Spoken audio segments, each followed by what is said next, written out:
Hi, this is AstroKrys from Queen Astrology, and today's video is going to be on the new moon in Virgo. And as always, I'd like to thank you for your support. So if you like this video, please don't forget to subscribe, hit that notification bell, and like. Thank you so much and enjoy this video. We are coming to the end of summer. The Virgo new moon on September 17th, 2020 at 4 a.m. Pacific Standard Time. So let's quickly talk about the Virgo energy first, since this new moon is happening in the sign of Virgo. The sun and the moon in the sign of Virgo, and this chart is casted for the Los Angeles area. So in the Los Angeles area, the ascendant is in Leo, and this new moon is falling in the second house. Now, Virgo is all about organizing, analyzing, prioritizing, and in its shadow, it can be critical energy, it can be pessimistic energy, it can be overextending energy.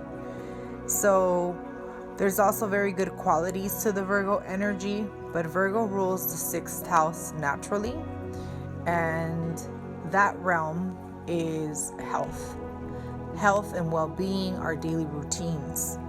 So with this Virgo energy, and it does tie in very well with the season, Virgo is the season in which we're preparing for the harvest moon. At this time, the summer is ending. We collected the blessings that were provided.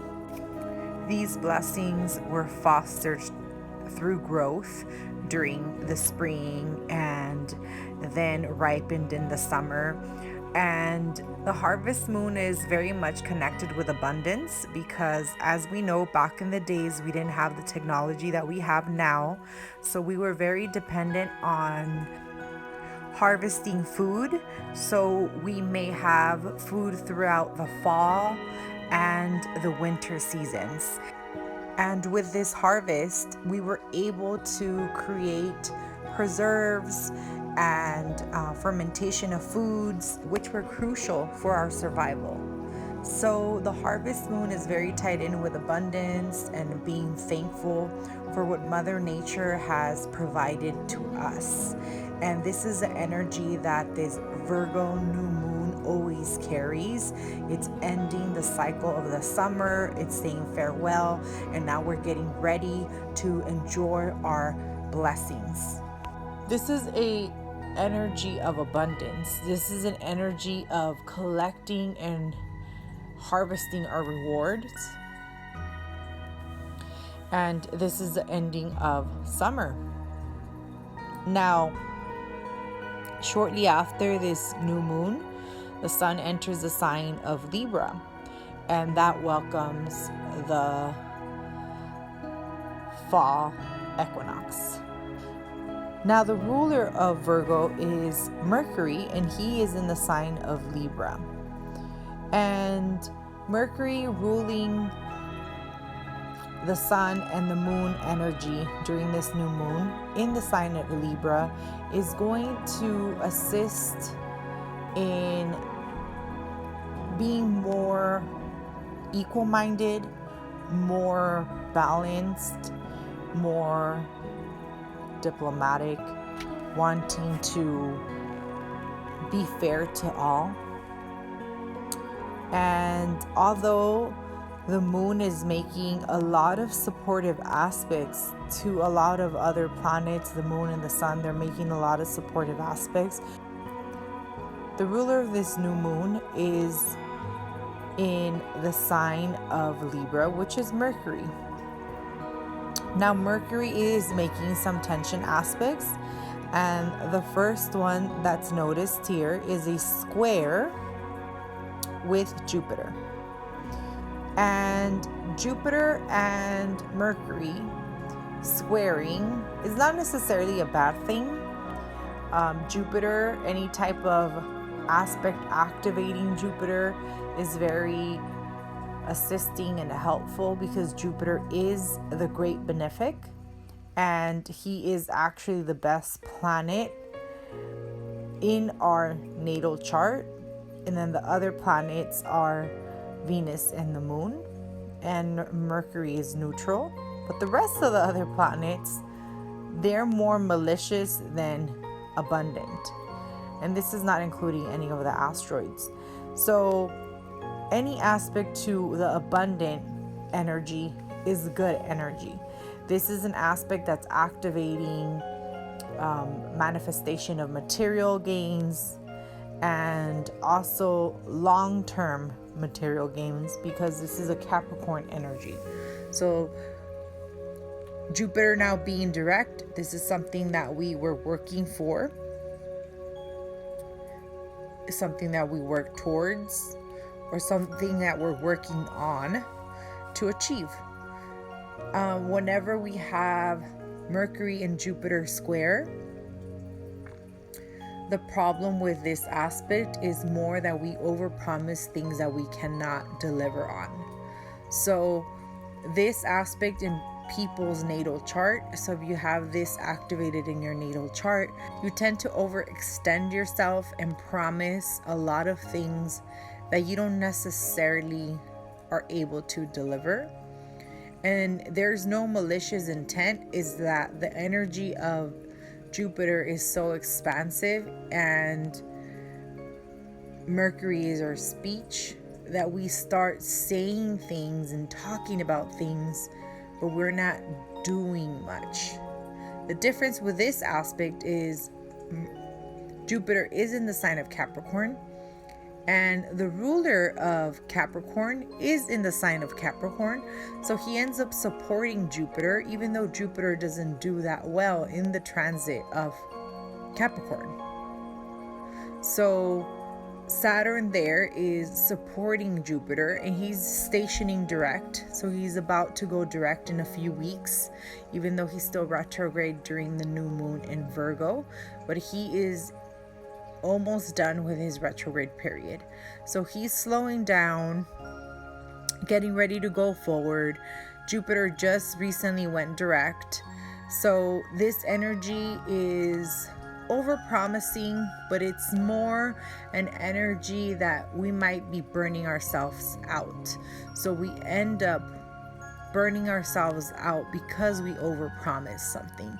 So it could be that we are delivering on what we said we were gonna deliver, but we did not rest.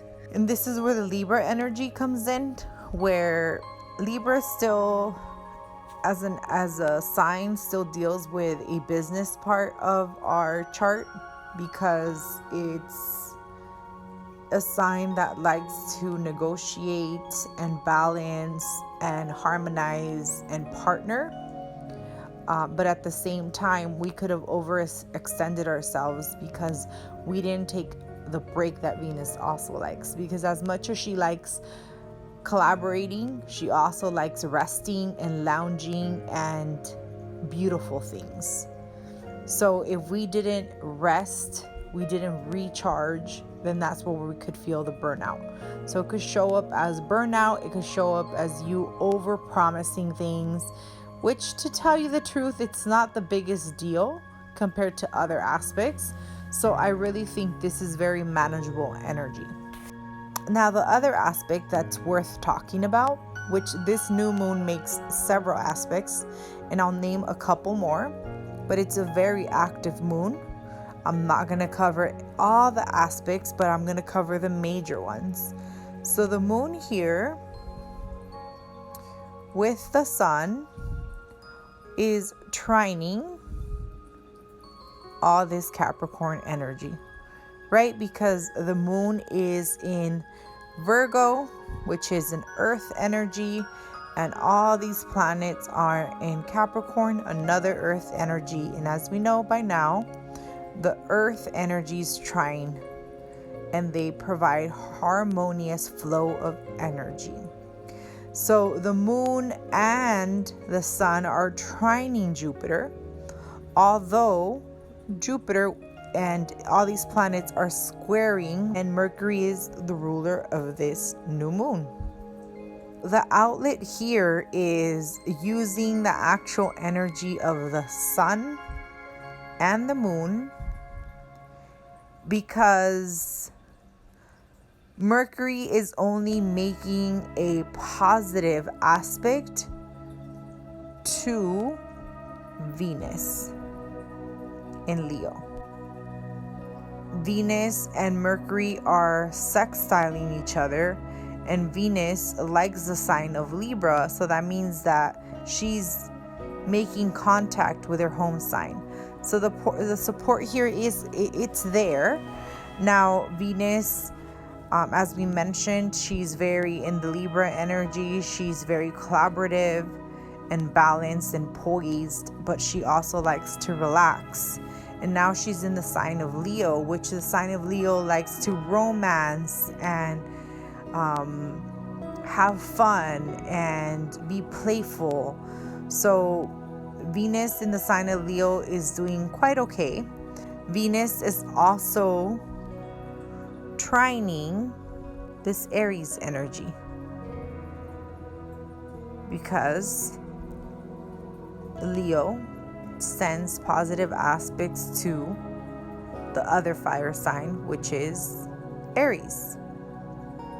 And Mars is not quite forming a trine with Venus, but it's going to be a close applying trine. Venus is forming a trine to Chiron, which allows us to tap into healing.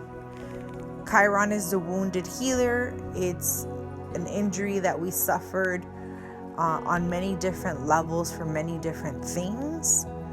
And Venus is here to provide love and support. This is a good time to work on self-love matters, to start releasing any type of trauma or bottled up hurt that we have. So Venus is there supporting Chiron. Chiron was making an opposition to Neptune earlier. Chiron was making an opposition to Mercury earlier. And this is what triggered for us to seek more guidance and fulfillment around our wound and our inner injury and our pain and our suffering. And Venus was not providing any support, but Venus traveled forward and now is providing some support to Chiron. And she's also providing a nice sextile energy to Mercury, which was opposing Chiron. So really supporting both of these points, supporting Chiron and supporting Mercury. So we talk about the injury, but through love and self-love and liberation, we're healing this. So this allows us to materialize something, which when we talk about material and abundance, sometimes we think it's just cash money, but other times it could be, especially being this energy of Virgo, this could be health. So this could be that we inherited or we strengthen our health. Maybe we were dealing with health matters or issues, and then we get good news that we're in great health. We just need to change our diet and modify a couple of things, maybe exercise a little more, walk around the block, whatever. So that's better news than saying that we have something more dire that requires medication, right? So this energy really does support us in tapping into the abundance energy that does not necessarily always have to represent money. Now, the other nice aspect that I'm seeing here is that Jupiter, Pluto, and Saturn are providing this trine energy to the moon and sun, which give us support and allow us to manifest new changes in our life. Pluto would be adding an element of purging, So releasing bad habits or anything we want to change, we're able to get rid of. And Jupiter is now there traveling direct, and he's crossing the same degrees that he's already crossed. So this is the third time he's traveled through these degrees. He started this journey back in 2019, end of 2019, and then from there he went retrograde, so he traveled through some of the degrees, and now he's going forward again. So Jupiter's there blessing our path, blessing our way, and Saturn is about to turn direct as well. So Saturn is where the hard work came in, where we had to build different routines or regimens, or even organize and prioritize things differently than before. But with that hard work, with that dedication, with that climb up the mountain, that energy, we were able to tap into it, and now Saturn's going to pay off. But wait, you say, what if I didn't do the hard work? Well, guess what? There's still time. Saturn is retrograde. It's never too late to start working on something. And this is why astrology is so great, because all the planets are vibration and energy. We're able to do things much faster and quicker and have more tangible results because we're going with the flow. But when we don't go with the flow, we can still achieve things, but it's gonna take much more time, much more effort, and sometimes we're even dissatisfied with the outcome because we struggled and we went against the energy, but we can still achieve it. So this is why astrology is so beautiful, because we're able to use the energy that's out there and start planning things around that, or start tapping into that energy and that vibe, so we're able to navigate this more easier and to actually manifest and to actually be happy and to actually have great results. With Saturn going direct, that's not happening for another 2 weeks, but for this new moon, he's still giving us an opportunity. So by the time there's another new moon, Saturn already, by that time, went direct, and now he's going to start paying off his debts. Meaning, if we put in that hard work, if we put in that dedication, he's going through those same degrees again, and he's going to start delivering blessings. And then we have Jupiter following right behind them until they meet in the sign of Aquarius by the end of the year. Now, other energy that I see here is Mars retrograde. And we have not heard enough about Mars going retrograde, right? That's the big topic now. Well, Mars is squaring Saturn. He's also squaring Pluto. And he's squaring Jupiter by house. So Mars is quite busy, so we might feel a little tired, a little lethargic, or just have no damn patience for anything. We're ready to bark, we're ready to fight, we're ready just to get aggressive, which is normal because Mars is retrograde. So we're internalizing this energy, and we shouldn't. So what we need to do is make sure that we're channeling this energy correctly. And I did post a video, and it's going to be on my description below, about Mars in the sign of Aries and Mars through the houses. My friend Lupe and I recommended some workouts and some activities to do based on what area of life the Aries energy, where Mars is at, is affecting. So check that out so you can be able to tap into his energy and release tension through that house. Because if you don't, that's the area where you're going to collect experiences, you're going to collect feelings and thoughts, and then you can implode or you can explode. So you decide if you want to regulate the energy, because if you're regulating the energy, doesn't mean you won't get mad, doesn't mean you're not going to get upset, but are you going to blow up like a ticking time bomb? That's the difference, right? If you are just going to maybe yell really quick or raise your voice compared to blowing up like a time bomb, I will take the raising my voice versus blowing up like a time bomb. Because at the end of the day, when things like that happen, we end up hurting the person we blew up on, and then at the same time we also hurt because we were not able to control our actions.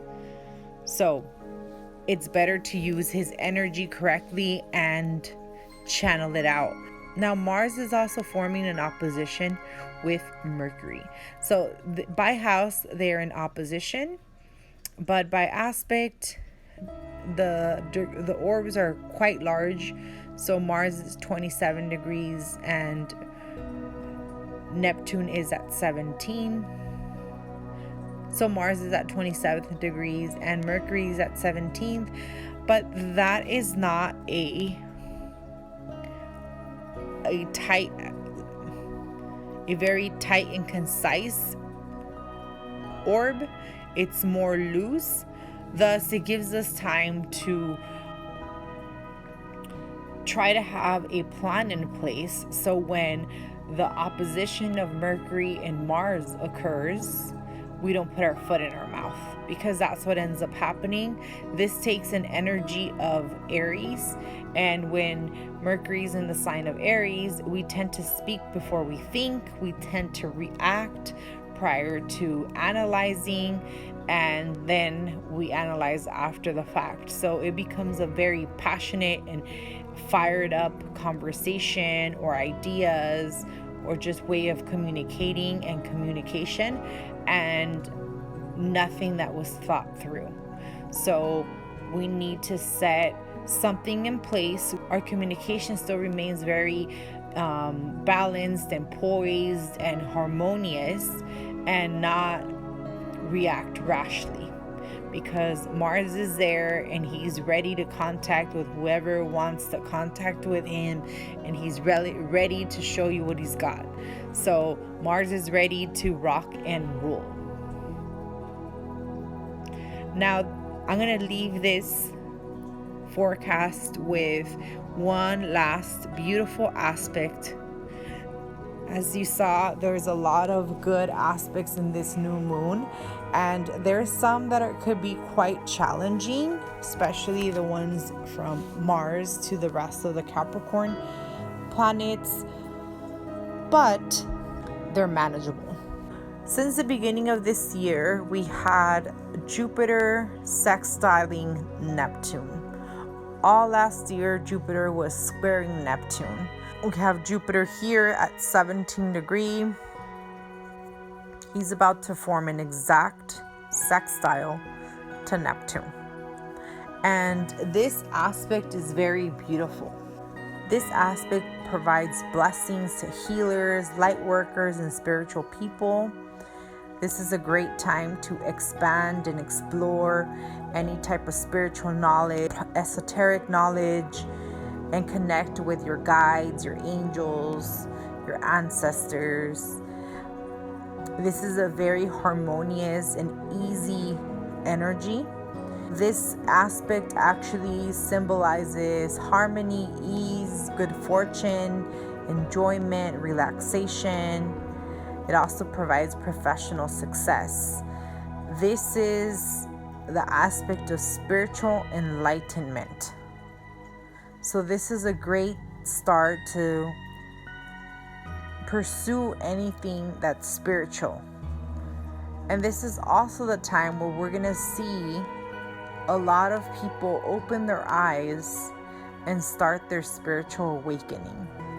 We're going to see a lot of people tapping into being curious about more than just material, and tapping into the universal energy of healing, of caring for others, of wanting to live in a very harmonious and loving planet. So I'm very excited about this aspect. It's not forming exactly on the new moon, but they're already in communication. Jupiter is going to be direct, and in a matter of weeks, he will be forming this exact sextile with Neptune. Neptune is retrograde, but most of the outer planets spend about half of the time of retrograde in a year and the other half direct. Neptune is an outer planet. It's not a social planet or a personal planet. So its impact is more on the psychological being. Now, like I mentioned before, Jupiter aspecting any planet is just expansion. It's just bliss and abundance. So now Neptune is spirituality. Jupiter is just exploding this energy and expanding it to the depths. So we're going to see more spiritual awakening around us. We might see more synchronistic signs. We might find a teacher. This also signifies if you're looking into expanding your knowledge in spiritual beliefs or esoterics. You can find a teacher, you can find an institution that teaches this, or you can plan to go to a retreat. So this is a great time to start researching and analyzing and seeking your truth. Follow your path. And the last aspect that I wanted to speak about is Venus squaring Uranus. Now Venus is forming this very strong square with Uranus. It's actually a separating square. So that's actually a good thing, because the energy of the new moon is that this shocking and unexpected change has happened and now we're adjusting. So Venus rules money, Venus rules love, it rules how we are in partnership with others. So this could have impacted any of those areas, especially if you're investing in the stock market. It could have affected your gains, but that does not mean that it's a terrible loss. It's more that there is a loss. However, it's not, Venus is making a lot of other great and balanced aspects. So Venus is in trine with Mars, in trine with Chiron, and also sending some positive trine energy to the South Node and some sextiles to Mercury. So Venus is very well placed. There's a lot of outlets of this energy. I don't see this loss being something that's permanent. So it might seem quite drastic. You might see some changes in the stock or your investments, especially anything that is electronic investment, because Uranus uses that energy of electronic currency and investing. Anything like that, then you'll see some changes or some shocking news. And it could also be for the good. It could also be a good shocking news, but a very unexpected. So the shock factor is definitely going to be there. Great. So I really thank you for tuning into this video and getting to know the energy of the new moon in Virgo. I advise that you set your intentions before September the 19th, and always on a new moon, you want to make sure that you purge. I like to purge around 30 items from my home that no longer have a use, and I either donate them or put them off for sale on OfferUp or Mercari, anything like that. So you're not necessarily throwing it away. Maybe someone else finds a use. So one man's trash is another man's treasure. So purge anything that you no longer use, tidy up, use the energy of Virgo to organize, implement a diet, a health regimen, something in regard to organizing the body and the self and being of service to the body. and taking care of your vessel. That's actually what I'm going to be doing. I'm going to be setting intentions around daily routines. Well, thank you so much. And if you like this video, please don't forget to subscribe, ring that notification bell, and like.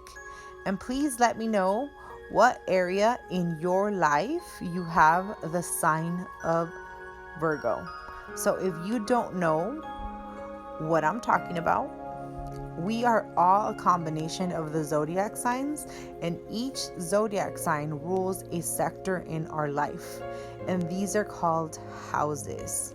So if you want to know what houses are, what your rising sign is, then check out my free birth chart calculator on my website. That will be on the description below. I'm also hosting a Astrology 101 class, which will teach you astrology basics, some history of astrology, and also free software out there that you can cast your natal chart and you can start exploring your own personal planets and aspects. This intro course will also explain the glyphs and much, much more. I'm very excited about this class, and I hope to see you there, and that will be in the description below again. Thank you so much for your time, and as always, lots of love, abundance, and luck. Take care. This is AstroKrys.